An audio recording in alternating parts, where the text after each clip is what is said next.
નમસ્કાર મિત્રો. નમસ્કાર સર. ધોરણ 6 ની અંદર પૂર્ણ સંખ્યાના ગુણધર્મો વિશે ચર્ચા કરી ગયા. હવે ધોરણ 7 ની અંદર આપણે પૂર્ણાંક સંખ્યાઓના ગુણધર્મો વિશે ચર્ચા કરવાની છે. તો સૌથી પહેલો નિયમ છે સરવાળા માટેનો સવૃત્તાનો ગુણધર્મ. તો પૂર્ણ સંખ્યાઓ સવૃત્તાનો ગુણધર્મ ધરાવે છે કે એટલે કે 2 + 3 કેટલા થાય? યસ 5. એટલે 2 પૂર્ણ સંખ્યા છે, 3 પૂર્ણ સંખ્યા છે, એટલે 5 પણ કેવી છે? પૂર્ણ સંખ્યા જ છે. એટલે કે કોઈ પણ 2 પૂર્ણ સંખ્યાઓનો સરવાળો પૂર્ણ સંખ્યા જ મળે છે. તો શું આ જ નિયમ પૂર્ણાંક સંખ્યાઓ માટે સાચો છે? ચલો આપણે ચેક કરી લઈએ. પહેલો પ્રશ્ન છે 17 + 23. યસ 40. શું 40 એ પૂર્ણાંક સંખ્યા છે? યસ બેન, પૂર્ણાંક સંખ્યા છે. Very good. -10 + 3. હા ભાઈ બોલો. હા થોડુંક -7. યસ -7 એ પૂર્ણાંક સંખ્યા છે. હા પૂર્ણાંક સંખ્યા છે. -40 + 40. યસ બોલો તમે. ના થોડી ભૂલ છે. શૂન્ય. Very good. તો શૂન્ય એ પૂર્ણાંક સંખ્યા કહેવાય ને? હા પૂર્ણાંક સંખ્યા છે. -20 + 0. યસ ભાઈ -0. થોડી ભૂલ છે. -20. તો -20 ને પૂર્ણાંક સંખ્યા કહેવાય? યસ હા -20 એ પૂર્ણાંક સંખ્યા છે. -35 + -10.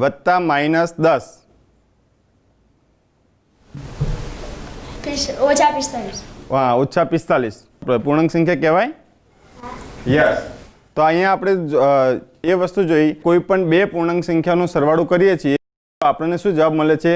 પૂર્ણાંક સંખ્યા મળે છે. તો શું એવી કોઈ પણ 2 પૂર્ણાંક સંખ્યાઓ મળશે કે જેનો સરવાળો પૂર્ણાંક સંખ્યા ના હોય? એવી કોઈ જોડ મળશે? ના. એવી કોઈ પણ પૂર્ણાંક સંખ્યાની જોડ મળશે નહીં કે જેનો સરવાળો પૂર્ણાંક સંખ્યા ના હોય. તો આ ઉપરથી આપણે શું કહી શકીએ કે કોઈ પણ 2 પૂર્ણાંક સંખ્યાનો સરવાળો કરીએ છીએ ત્યારે આપણને પૂર્ણાંક સંખ્યા જ મળે છે. તો એનો મતલબ એ થયો કે પૂર્ણાંક સંખ્યાઓ સરવાળા માટે સંવૃત્તતા ધરાવે છે. જો આપણે વ્યાપક રીતે લખવું હોય તેમ લખી શકીએ કે કોઈ પણ 2 પૂર્ણાંક સંખ્યાઓ a અને b માટે a + b પૂર્ણાંક સંખ્યા છે. તો હવે બાદબાકી માટે જોઈએ. 7 - 9. યસ બેન બરાબર. -2. -2 ને કેવી સંખ્યા કહેવાય? પૂર્ણ સંખ્યા, પૂર્ણાંક સંખ્યા, પ્રાકૃતિક સંખ્યા, કેવી સંખ્યા કહેવાય? પૂર્ણ સંખ્યા ના ઋણ પૂર્ણાંક. ઋણ પૂર્ણાંક બરાબર છે, એને પૂર્ણાંક સંખ્યા કહેવાય. હવે પૂર્ણાંક સંખ્યાની અંદર 3 સંખ્યાનો સમાવેશ થાય: શૂન્ય, ધન પૂર્ણાંક અને ઋણ પૂર્ણાંક. તો -2 છે એ -2 ઋણ પૂર્ણાંક છે. એનો મતલબ કે કોઈ પણ 2 પૂર્ણાંકોની આપણે બાદબાકી કરીએ તો આપણને પૂર્ણાંક સંખ્યા મળે છે. -10 - 3. શું આવશે એનો જવાબ? બોલો બેન. -13. તો -13 પૂર્ણાંક સંખ્યા છે? હા -13 એ પૂર્ણાંક સંખ્યા છે. 18 - -18. બોલો ભાઈ. 36 હવે આપણે કોઈ પણ સંખ્યાને બોલવી હોય તો માઇનસ પાછળ ના બોલીએ, આગળ બોલીએ. -36 બોલાય, પણ આનો જવાબ -36 આવશે? -0 36. Very good. કારણ કે ઓછા વત્તા એટલે જવાબ શું આવશે? 36. તો 36 એ પૂર્ણાંક સંખ્યા છે. 29 આવશે? થોડીક ભૂલ છે. -29. તો પરિણામ કેવું આવે છે? હાલ પૂર્ણાંક સંખ્યા છે. Yes very good. -35 -35. યસ 0 આવશે? તો હા, કારણ કે -35 એટલે -+ એટલે -35 + 35. જવાબ શું આવશે? 0. એટલે કે પરિણામ કેવું મળે છે? પૂર્ણાંક સંખ્યા મળે છે. એટલે કે કોઈ પણ 2 પૂર્ણાંક સંખ્યાઓની બાદબાકી કરીએ તો આપણને શું મળે છે? જવાબ પૂર્ણાંક સંખ્યા મળે છે. તો આની ઉપરથી શું કહી શકીએ આપણે? પૂર્ણ સંખ્યાની બાદબાકી કરતા પૂર્ણ સંખ્યા મળે. Yes, very good. કે કોઈ પણ બે પૂર્ણાંક સંખ્યાઓની બાદબાકી કરીએ તો જવાબ પૂર્ણાંક સંખ્યા મળે છે. આને સવૃત્તતાનો ગુણધર્મ કહે છે. શું હવે તમને એવી કોઈ જોડ મળશે કે જેની બાદબાકી કરીએ કે એનો જવાબ પૂર્ણાંક સંખ્યા ના હોય? યસ, ના. કારણ કે કોઈ પણ બે પૂર્ણાંકોની બાદબાકી કરશું તો જવાબ શું મળશે? પૂર્ણાંક સંખ્યા જ મળશે. તો આમ આપણે કોઈ પણ બે પૂર્ણાંક સંખ્યાઓની બાદબાકી કરીએ તો પૂર્ણાંક સંખ્યા જ મળે છે. જો આપણે વ્યાપક રીતે લખવું હોય તો ધારો કે a અને b બે પૂર્ણાંક સંખ્યાઓ છે તો આપણે કહી શકીએ કે a ઓછા b પણ પૂર્ણાંક સંખ્યા છે. આપણે પૂર્ણ સંખ્યા વિશે અભ્યાસ કરી ગયા. પૂર્ણ સંખ્યાની શરૂઆત ક્યાંથી થાય? યસ, શૂન્યથી. તો પૂર્ણ સંખ્યાઓ સરવાળા માટે સવૃત્તતાનો ગુણધર્મ ધરાવે છે. શું તે બાદબાકી માટે સવૃત્તતાનો ગુણધર્મ ધરાવે છે? બોલો ભાઈ. ના. કેમ? તો 4 ઓછા 2 કરશું તો આપણે જવાબ શું મળશે? 2. તો 2 એ પૂર્ણ સંખ્યા છે. પરંતુ 2 ઓછા 4 કરશું તો -2. તો -2 એ પૂર્ણ સંખ્યા નથી. એટલે કે કોઈ પણ બે પૂર્ણ સંખ્યાઓની આપણે બાદબાકી કરીશું તો આપણને પૂર્ણ સંખ્યા ના પણ મળે તો એને આપણે કહી શકીશું કે બાદબાકી માટે પૂર્ણ સંખ્યાઓ સવૃત્તતાનો ગુણધર્મને અનુસરતી નથી. 3 + 5 = 5 + 3 = 8. એટલે બે સંખ્યાનો સરવાળો કોઈ પણ ક્રમમાં કરીએ તો એનો સરવાળો કરીએ તો જવાબ બદલાતો નથી. એટલે આપણે એમ કહી શકીએ કે પૂર્ણ સંખ્યાઓ સરવાળા માટે સમક્રમી છે. શું આ નિયમ પૂર્ણાંક સંખ્યાઓ માટે લાગુ પડે છે? તો આપણે ચેક કરીએ. -23 + 32 કેટલો જવાબ આવશે? પહેલામાં -23 + 32 છે, પછી ક્રમ બદલી દીધો તો 32 + -23 શું હશે જવાબ? 9. Very good. બીજામાં? યસ, 9. બંને વખતે જવાબ કેવો આવે છે? બંને વખતે જવાબ 9 આવે છે. એટલે કેવો કહેવાય? સરખો કહેવાય કે સરખો ના કહેવાય? યસ. તો બંને વખતે સમાન છે. હા. -45 + 0 -45. હવે એને આપણે ક્રમ બદલી દઈએ. પહેલા 0 વત્તા ઓછા 45 કરી દઈએ તો જવાબ કેટલો આવશે? -45.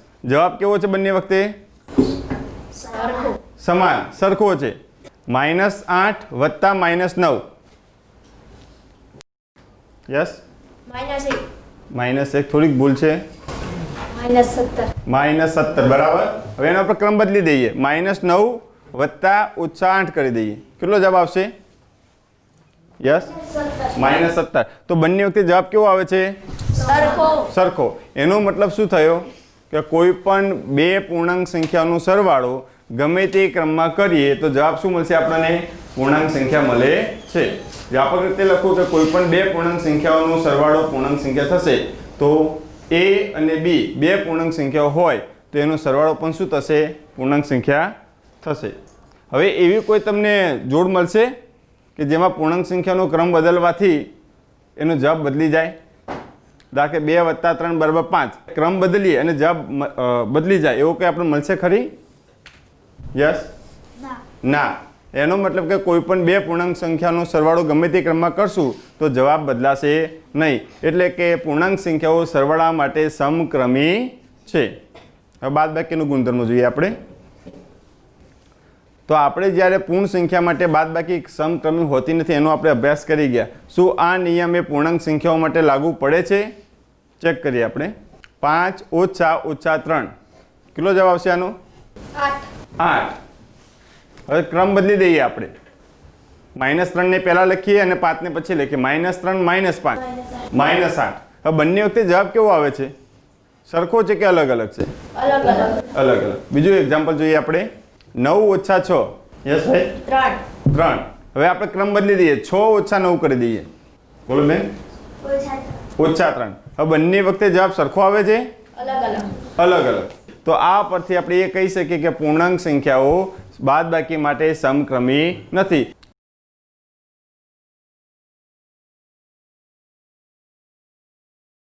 હવે આપણે પૂર્ણાંક સંખ્યાઓ વિશે આપણે ચેક કરીએ. તો -5 વત્તા -3 વત્તા -2 આ ત્રણ સંખ્યાનો આપણે સરવાળો કરવો છે. તો સૌથી પહેલાં આપણે બે સંખ્યાનું જૂથ બનાવ્યું. કઈ બે સંખ્યાનું જૂથ બનાવેલું છે? યસ, એટલે -3 અને -2 આપણે જૂથ બનાવેલું છે. હવે આપણે સંખ્યા રેખાની મદદથી આ જોઈએ.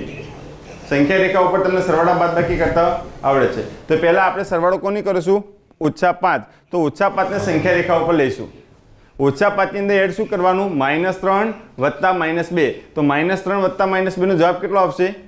જે આપણે જૂથ બનાવ્યું છે એનો જવાબ કેટલો આવશે? કારણ કે આપણે -5 માં ઉમેરવાના છે. -5. તો આપણે -5 ની અંદર કેટલા ઉમેરવાના? -5. -5 કોનો જવાબ છે? -3 અને -2. તો સંખ્યા રેખા ઉપર દર્શાવીશું તો -5 એટલે 5 કદમ જઈશું. -6, -7, -8, -9 અને -10. કેટલો જવાબ આવી ગયો આપણે? -10. યસ. તો અહીંયા -3 અને 2 નું જૂથ બનાવ્યું, -10 જવાબ મળ્યો. હવે આપણે જૂથ બદલી દઈએ.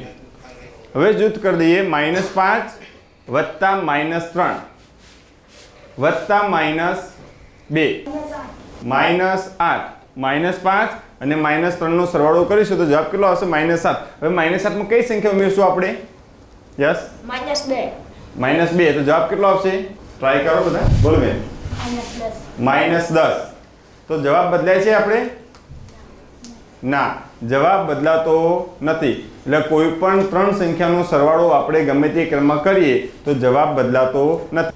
તો હવે વ્યાપક રીતે લખવું હોય તો A, B અને C 3 સંખ્યાઓ હોય તો લખવું હોય ગુણધર્મની રીતે તો A વત્તા કોનું ગ્રુપ બનાવીશું? B વત્તા C બરાબર A વત્તા B વત્તા C. એટલે પહેલામાં આપણે B વત્તા C નું ગ્રુપ બનાવ્યું અને પહેલામાં A વત્તા B નું, A અને B નું ગ્રુપ બનાવ્યું. તો જવાબ બદલાશે નહીં. તો આને સરવાળા માટેનો જૂથનો ગુણધર્મ કહે છે. બાદબાકી માટે આપણે જોયું કે બાદબાકી માટે ક્રમનો નિયમ સાચો નથી, એટલે કે બાદબાકી માટે સમક્રમી નથી. તો શું અહીંયા જૂથનો ગુણધર્મ એમના માટે સાચો છે? યસ, નથી. હવે આપણે પૂર્ણાંક સંખ્યાઓ માટે ચેક કરીએ. ચલો, -10 વત્તા 0 શું આવશે? યસ બેન, -10. જવાબ કેનો? બદલાનો કે એનો જ છે? એનો જ છે. તો આમ કોઈ પણ પૂર્ણાંક સંખ્યામાં શૂન્ય ઉમેરવામાં આવે તો તે સંખ્યા પૂર્ણાંક સંખ્યા જ મળે છે. જો એને વ્યાપક રીતે લખવી હોય તો આવશે A વત્તા 0 બરાબર 0 વત્તા A બરાબર A. અહીંયા આપણે સરવાળા વિશેના ગુણધર્મોની ચર્ચા કરી, બાદબાકીના ગુણધર્મોની ચર્ચા કરી. તો અહીંયા આપણે સરવાળા વિશેના ગુણધર્મો જોયા. ક્રમનો નિયમ, જૂથનો નિયમ અને તો આપણે જોઈ લઈએ કોષ્ટકમાં સરવાળા વચ્ચે ક્રમનો નિયમ સાચો છે, સવૃત્તા માટે સાચો છે, જૂથ માટે સાચો છે. બાદબાકી માટે ખાલી સવૃત્તાનો નિયમ જ આવે, બાકી ક્રમનો અને જૂથનો ગુણધર્મ આવતો નથી. અહીંયા આપણે પૂર્ણાંક સંખ્યાઓના સરવાળા અને બાદબાકી વિશેના ગુણધર્મોની ચર્ચા કરી. તે બદલ આભાર.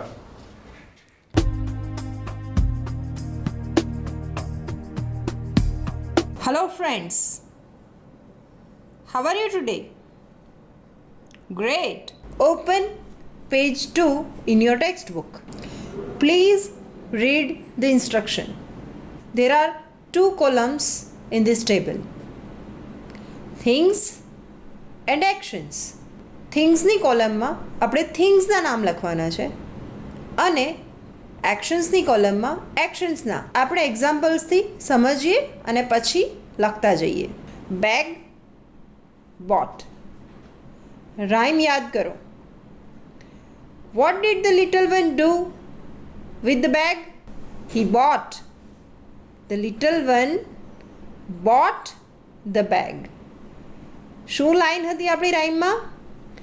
This is the bag the little one bought. Very good. Next row. કયો વર્ડ આપેલો છે? કાઇટ. કોલમ કઈ છે? things. Okay. What did the little one do with the kite? આપણી રાઇમમાં little one શું કરે છે કાઇટ સાથે? Yes, flew. This is the kite the little one flew. સો આપણે ફ્લ્યુ લખવાનું છે, પણ ક્યાં? કાઇટ વાળી રોમાં અને એક્શન વાળી કોલમમાં. Now third row. આ રોમાં વર્ડ ક્યાં લખેલો છે? It's in action column. And what is the word? caught. What did the little one catch? Rhyme याद करिए. This is the butterfly the little one caught. Very good. So આપણે first કોલમમાં લખવાનું થશે બટરફ્લાય, કોટની બાજુમાં. Now the next row, the word is bell and it is written in the column things. What did the little one do with the bell? Remember? Recall your action. Bell. Yes. This is the bell the little one rang. So what is the action? Rang. Action ની કોલમમાં શું લખીશું? Rang. અને ધ્યાન રાખજો, બેલની બાજુમાં બેલ લખેલું છે તે જ રોમાં. Now the next row. What is the word? Song. What did the little one do with the song? Let us recall the line from the rhyme. This is the song the little one sang. અરે આપણે બધા પણ શું કરતા હોઈએ છીએ song સાથે? Of course, singing. So the action is sang. Now the last word, pictures. What did the little one do with pictures? They drew it. These are the pictures the little ones drew. Correct. Write the word drew in the actions column next to the word pictures. તમારી screen પર આખું table જવાબ સાથે લખેલું આવશે, તે પણ જોજો અને સાથે સાથે હું બોલું છું તે પણ સાંભળજો. Things, actions. Bag, bought. Kite, flew. Butterfly, caught. Bell, rang. Song, sang. Pictures, drew. Please write it down. Friends, લખાઈ ગયા ને જવાબો ટેબલમાં? Proper row, proper column check કરી લીધું છે ને? તમને જ્યારે ફ્રી ક્લાસ મળે ત્યારે તમારા ફ્રેન્ડ્સની ટેક્સ્ટબુક ચેક કરી લેજો, એમને હેલ્પ કરજો. કોઈને કાંઈ ભૂલ હોય તો તમે સુધારી આપજો. આપણે જે છેલ્લું ટેબલ ભર્યું એમાં બે શબ્દો વચ્ચે કેવું રિલેશન હતું? Song, sang. Bell, rang. Words, read. અને આ રિલેટેડ શબ્દો વડે આપણી રાઇમની પંક્તિઓ બની છે. These are the words the little ones read. This is the bag the little one bought. તો આવી રીતે આપણે બે શબ્દો જોઈશું અને તેની મદદથી લાઈન બનાવવા કોશિશ કરીશું અને આપણી રાઇમને આગળ વધારીશું. Next pair of words, trophy અને વોન. આપણી લિટલ વન કે આપણો લિટલ વન કોઈ ટ્રોફી જીત્યા હશે, રાઈટ? હવે જેમ ટેબલ પરના પહેલા બે શબ્દો અને રાઇમની પહેલી લાઈન મેચ કરતા હતા, એવી જ રીતે આ શબ્દોને ગોઠવીએ તો ચાલો જોઈએ શું વાક્ય બને. હા, this is the trophy the little one won. આગળની શબ્દ જોડી છે ગેમ, પ્લેડ. આપણી આ રાઇમ પ્રમાણેની લાઈન બનશે this is the game the little one played. Next pair of words, toys, broke. These are the toys the little ones broke. ચલો આ બે શબ્દો લઈએ, સ્ટોરી, રોટ. વાક્ય બનાવ્યું હોય તો, રાઇમની પંક્તિ બનાવવી હોય તો શું બનશે? Yes, you are right. This is the story the little one wrote. Friends, તમે માર્ક કર્યું હશે કે આપણે આ બે નવી લાઈન બનાવી એમાં કોઈ રાઇમિંગ વર્ડ નથી. હવે રાઇમિંગ વર્ડ ન હોય એને રાઇમ થોડી કહેવાય, પણ શરૂઆતમાં ચાલે આપણે પ્રેક્ટિસ કરતા હોઈએ ત્યારે. હવે આપણે એવા શબ્દો પસંદ કરીએ જે એકબીજા સાથે રાઇમ થતા હોય, જેથી આપણી રાઇમ બને. Rangoli, prepared. Okay, what will be the sentence? પંક્તિ શું બનશે? યસ, આવડી ગયું તમને. This is the rangoli the little one prepared. Next pair of words લઈએ. Painting, colored. This is the painting the little one colored. પણ હજુ રાઇમ જામતી નથી. Let us think of rhyming words. કયા કયા બે એક્શન આપણને એવી મળે જે એકબીજા સાથે રાઇમ થતી હોય? Collected, rejected. હા, થોડુંક રાઇમ થાય છે. ચાલો એના માટેની થિંગ્સ વિચારીએ. What do you like to collect? You collect pebbles, you collect stickers, you collect photographs. I know તમારા ખિસ્સા જાત જાતની ચીજોથી ભરેલા હોય છે. બહુ સારી ટેવ છે, આવું નવું નવું સંગ્રહ કરતા રહેજો. So let us take two words. The thing is stickers, action is collected. Okay, હું હવે નહીં બોલું, you make the sentence.